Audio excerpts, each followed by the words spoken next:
Halo semuanya, selamat datang pada podcast Secure the Cyber, Stop Verbal Violence.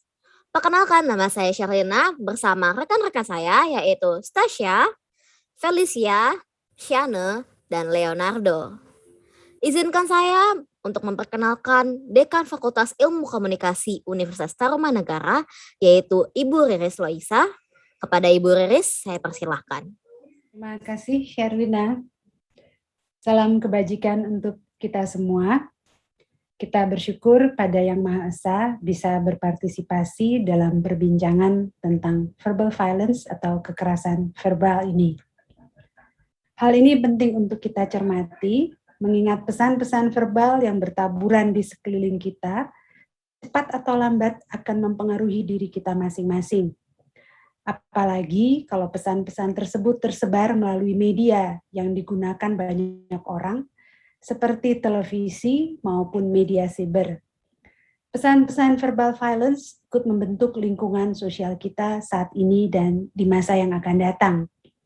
Padahal kita memerlukan lingkungan sosial yang baik dan bersahabat. Pesan-pesan verbal di dunia pertelevisian dan dunia siber merupakan hal yang menjadi perhatian di dalam studi ilmu komunikasi, khususnya di Fakultas Ilmu Komunikasi Universitas Tarumanagara atau Vkom Untar, di mana lingkungan sosial yang baik dan bersahabat sejalan dengan nilai-nilai utama yang dikembangkan di Vkom Untar, yaitu humanis dalam hal ini saling menghargai, entrepreneurship dalam hal ini peka terhadap berbagai peluang, profesional atau menguasai bidangnya, dan integritas atau berbudi luhur. Verbal violence di dalam program televisi maupun di media cyber dengan demikian menjadi penting dicermati, bukan sekedar karena merupakan bagian dari studi ilmu komunikasi, tetapi juga karena kepedulian yang didasari nilai budaya yang dikembangkan di Vkom Untar, khususnya untuk saling menghargai dan berbudi luhur. Untuk membantu kita lebih jauh memahami tentang isu verbal violence, sudah hadir bersama kita narasumber kompeten tentang hal ini, yaitu Mbak Arum Septi Mawarni, MC Psikolog. Terima kasih kepada Mbak Arum yang sudah berkenan hadir dan berbagi bersama kita. Semoga perbincangan ini memberikan manfaat bagi kita semua, khususnya untuk membangun komunikasi verbal yang sehat. Kiranya Tuhan senantiasa menyertai kita. Terima kasih. Terima kasih kepada Ibu Riris atas kata sambutan yang diberikan. Sekarang kita panggilkan narasumber kita yang kece ini, yang sudah berpengalaman untuk membahas mengenai verbal violence, yaitu Kak Arum Mawarni. Kepada Kak Arum, saya persilahkan.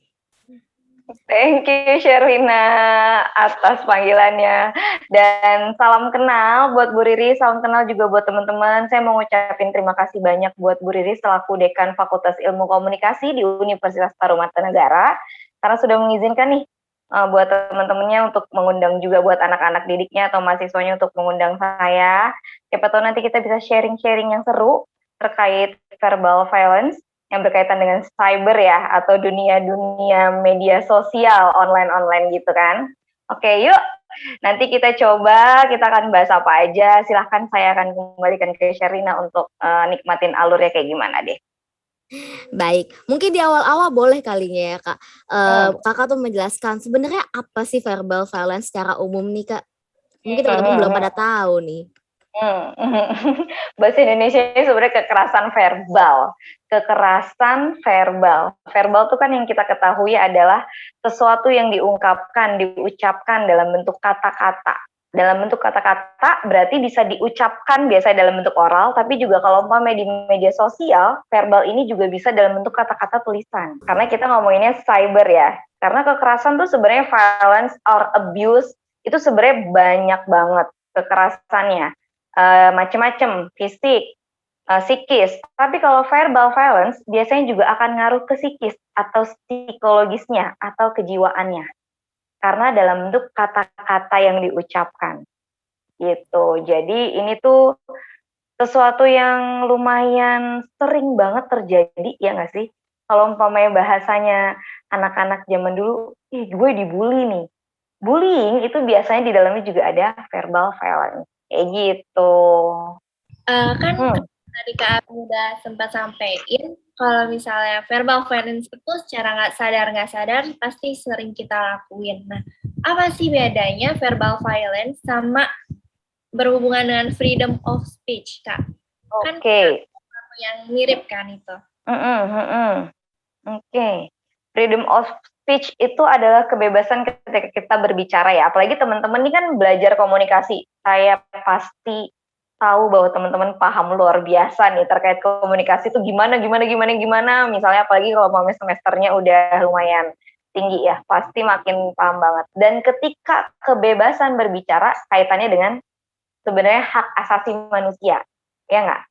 Kita tuh semuanya berhak untuk menyampaikan, mengungkapkan apa sih kalau umpamanya di undang-undang sebenarnya ada undang-undang terkait hak asasi manusia yang berbicara, karena kebebasan berbicara itu masuknya kan adalah demokratis ya, dibebaskan. Tapi kembali lagi ketika kita menyampaikan hak suara kita, pendapat kita, opini kita, dan itu ternyata dalam bentuk kata-kata kasar yang menyerang, yang dimaksudkan untuk menjatuhkan atau melukai orang lain, maka itu masuk ke verbal violence. Jadi kita butuh juga mengecek mana saya mengungkapkan pendapat tidak menyakiti dan menyakiti gitu.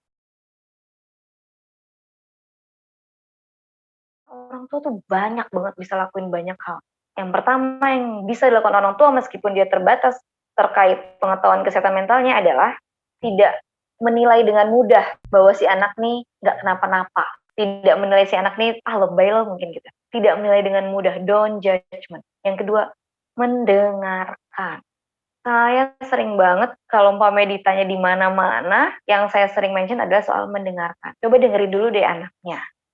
Apa sih yang terjadi? Apa sih yang dia rasakan? Kita suka lupa nanya apa yang dia rasakan.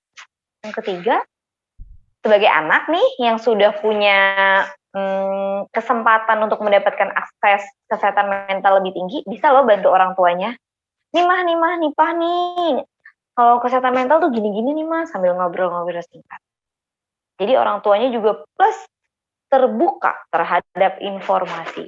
Karena kalau mau tertutup itu susah banget, mau dapet pengetahuan kayak gimana pun nggak akan denger. Gitu kira-kira.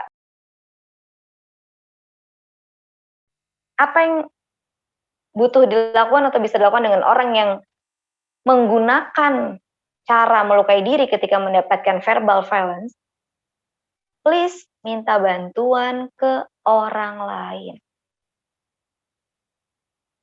Orang lain siapa? Orang terdekatmu. Siapa? Bisa keluarga kamu. Kalau kamu sulit ke keluarga, bisa teman kamu. Kalau kok kayaknya nggak ada orang, bisa ahli profesional. Kerahasiaanmu akan terjaga. Percayalah, kamu tidak sendirian di dunia ini. Walaupun kelihatannya kayaknya gue sendirian. Tapi percayalah, nggak sendirian. Ketika menyadari diri butuh bantuan, mintalah bantuan, akan ada yang membantu.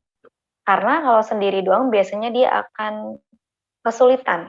Seolah cutting adalah solusi satu-satunya yang paling ampuh saat itu.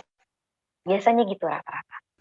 Simpelnya beberapa orang gambarin kupu-kupu atau sesuatu hal yang dia suka, biasanya cutting biasanya di tangan atau di paha, agar dia tidak melakukan lagi. Untuk melakukan lagi itu jadi sayang. Itu salah satu terapinya. Tapi kan tiap orang beda. That's why saya sarankan untuk ke ahli profesional untuk diketahui akar masalahnya.